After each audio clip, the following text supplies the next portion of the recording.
पुण्यात्माओं, आप देख रहे हो इस दास ने सत्संग के माध्यम से और आध्यात्मिक ज्ञान चर्चा के माध्यम से, जैसे ये टीवी चैनल वाले उन महापुरुषों का भी इंटरव्यू ले आए, जो जितना ज्ञान था उन्हें बोलना था वो बोल दिया। अब पहले जो शास्त्रार्थ होया करते थे वो तरीका व्यर्थ था, गलत था।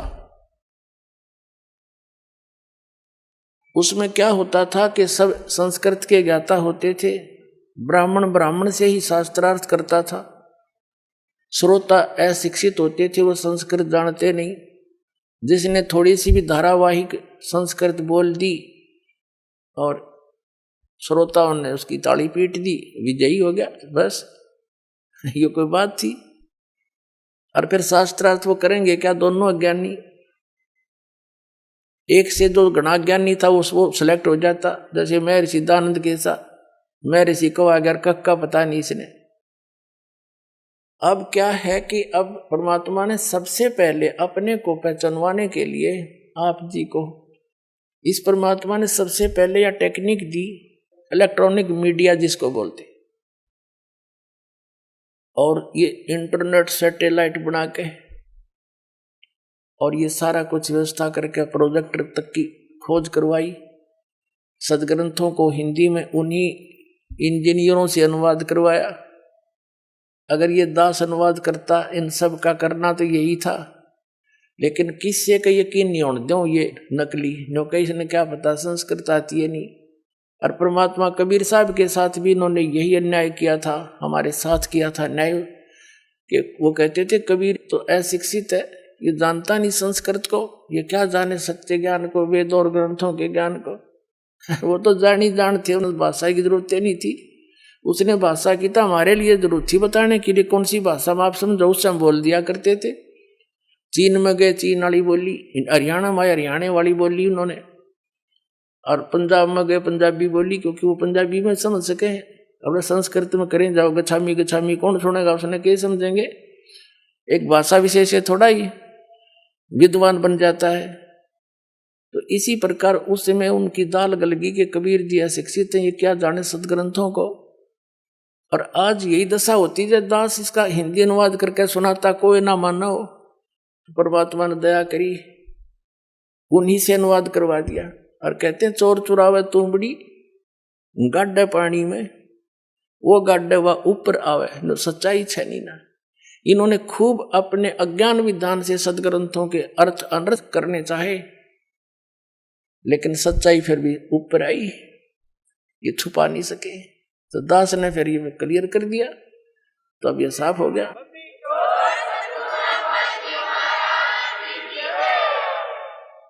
अब ये यूं और कहने लग गया एक आधा, जो कति फ्यूज फेल हो लिया, जैसे रांजडी वाला मधु परमहंस जी घनी छाती कूटा करता, और यूं क्या करता, मेरे पास जो वस्तु है इस ब्रह्मांड में नहीं है, और सब भक्ति के चोर हैं बाकी के, उसको छोड़ के पाखंडी है।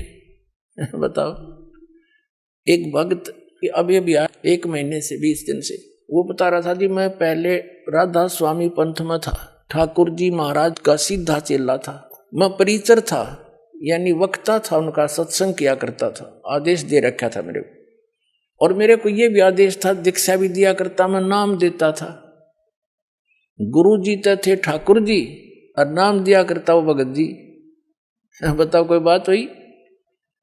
ऐसे ही ये जो सतपाल जी महाराज हैं, और ये इनके भाई जो बाल योगेश्वर के हैं, जिसने प्रेम रावत अमेरिका रहता है, ये भी ऐसे ही करते हैं। और भी कई ऐसे प्रोसीजर अपना रखा है। नाम तो देगा एक संत बना रखे न संत जी, और गुरु जी होगा सतपाल जी और ठाकुर जी। वाह रे शेरो, बता फेरे तले होगी राम सिंह ते, और पति होगा श्याम सिंह। कोई बात हो इनकी। तो पुण्यात्मा ये सारा ही ऊट पटांग हो रहा था, इस दास पर दया करी दाता ने। ठीक है, संघर्ष तो करना पड़ा, जेल तक जाना पड़ा इन अज्ञानियों ने, दुनिया को भ्रमित करके रामपाल गुंडा है, बुंडा है। जो ना बताए 1 नंबर का आदमी है, ये पता लग जाएगा, ये पता लग जाएगा संसार को।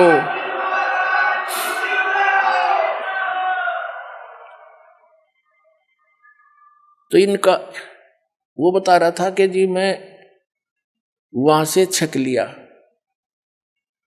30 वर्ष रहा मैं वहां पर, 50,000 व्यक्तियों को मैंने वहां दीक्षा दे दी और ठाकुर जी के जोड़ दिए राधा स्वामी वाली। फिर मेरा वहां से मन हट गया किसी बात पे, फिर टीवी देखा, इनका सत्संग सुना श्रीमद परमहंस जी का, अच्छा लगा। कुछ उनसे हटकर बात थी थोड़ी बहुत, नाम नूम दीक्षा दीक्षा वह हूं तो मैंने वहां दीक्षा ले ली। 2 वर्ष से वहां मैं जुड़ा हुआ था श्रीमद परमहंस से, जम्मू वाले से। फिर कुछ दिन के ही बाद आपका सत्संग भी आता था, वो भी सुनने लगा मैं। अब 2 वर्ष से मैं आपका भी सत्संग सुन रहा था और वो अपने सेकंड गुरु जी का भी सुन रहा था, श्रीमद परमहंस जी का। और हम ये सोचा करते थे, हमारा ग्रुप था सैकड़ों का, हम ये सोचा करते भी दोनों अपने आप को नो कहे, हम जो वस्तु मेरे पास है किसी के पास नहीं। अब हम निर्णय कैसे करें? या तो जब बात पड़े ये दोनों आमने सामने हो किसी दिन, हम नो सोचा करते। 10 दिन के बाद वह दया भी होगी, साधना टीवी पर दोनों आमने सामने। और सत्संग जब शुरू हुआ बड़ी खुशी हुई, हमने अगले आज इनकी दोनों की जो सच्चाई सामने आ जाएगी। मैंने सब जगह फोन लगा दिया, जो श्रीमद परमहंस के मेरे साथी चेले थे, और सब ने अपने टीवी ऑन कर लिए, इधर उधर जाके इकट्ठे होकर बैठ गए सारे ग्रुप के ग्रुप। तो वो कह रहा था जी 3 घंटे प्रोग्राम चला, और जब प्रोग्राम समाप्त हुआ मैंने तो सर मारा धरती में पटक गए, हे भगवान देख यो कित मूर्ख बना रहा था हमने आज तक। फिर लगे मेरे पास फोन आने सब साथियों के, कहने लगा ईब के करें के पायस मधु परमहंस दौरे खाखी कति खोखा। तो हमने सकीम बनाई, चलो वहां आश्रम में सैकड़ों की संख्या में आकर नाम लेगा उस मधु परमहंस के।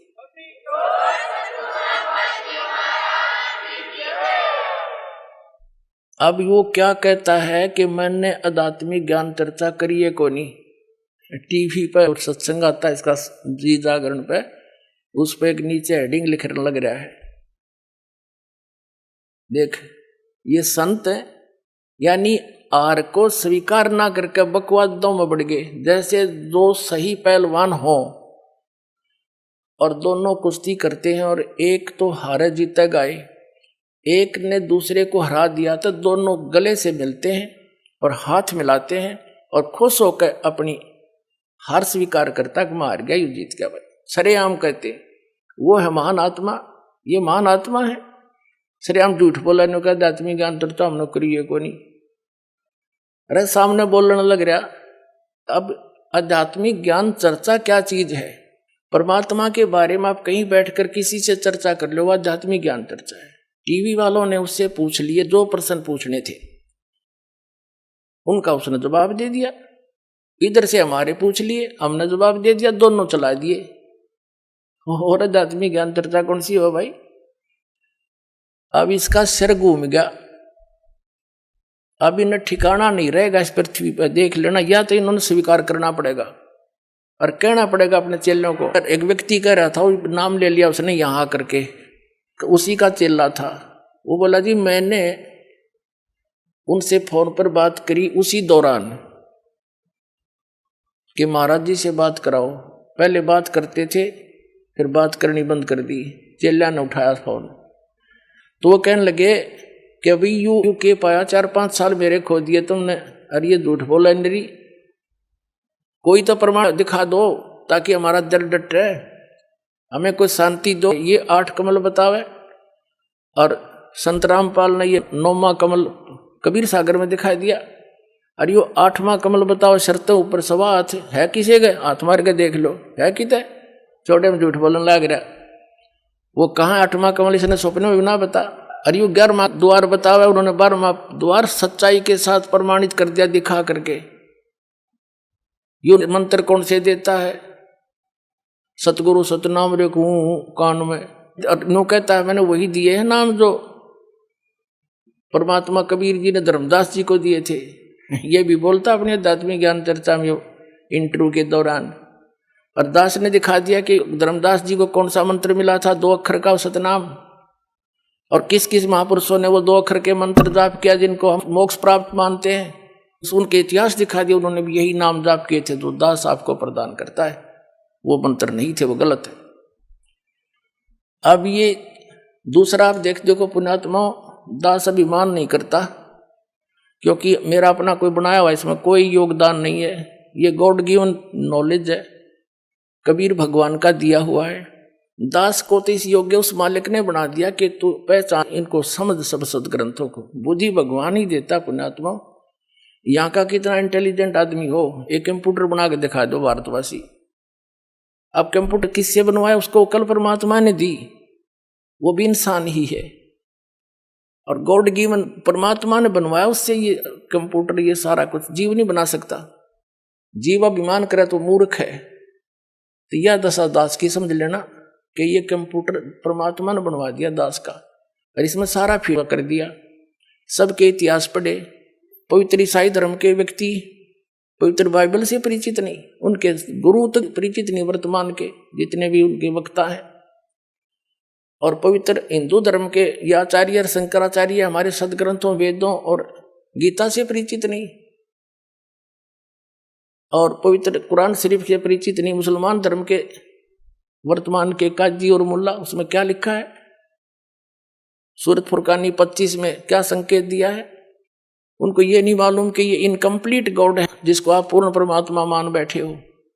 सूरत फुरकानी 25 आयत नंबर 52 से 59 में कुरान शरीफ का ज्ञान दाता अपने पैगंबर हजरत मोहम्मद को कह रहा है कि हे पैगंबर, तो इन काफरों की बात मत मानना। ये कबीर को भगवान नहीं मानते, वो कबीर है समर्थ शक्ति, और उसके लिए संघर्ष करना। इनकी बात तो मत आना, ये तेरे साथ कितनी बाधा पैदा करे, तू आगे अडिग रहना। इसका नाम संघर्ष है, लड़ना नहीं। और वो परमात्मा वही है जिसने 6 दिन में सृष्टि रची, 7वें दिन तख्त पर जा बैठा, वो सबका जनक है, उसी ने सब उत्पन्न किए। उसकी खबर किसी बाखबर से पूछ ले। इससे सिद्ध हो गया कि जो कुरान शरीफ का ज्ञान दाता है उसको मुसलमान धर्म अपना अल्लाह मानते हैं, और वो अल्लाह तो किसी अन्य अल्लाह की ओर संकेत कर रहा है। तो क्या ज्ञान है इनको? बताओ कौन है फिर वो अल्लाह? इस दास ने पाया वो अल्लाह। आओ बताऊंगा कौन सा वो अल्लाह, कबीर अल्लाह।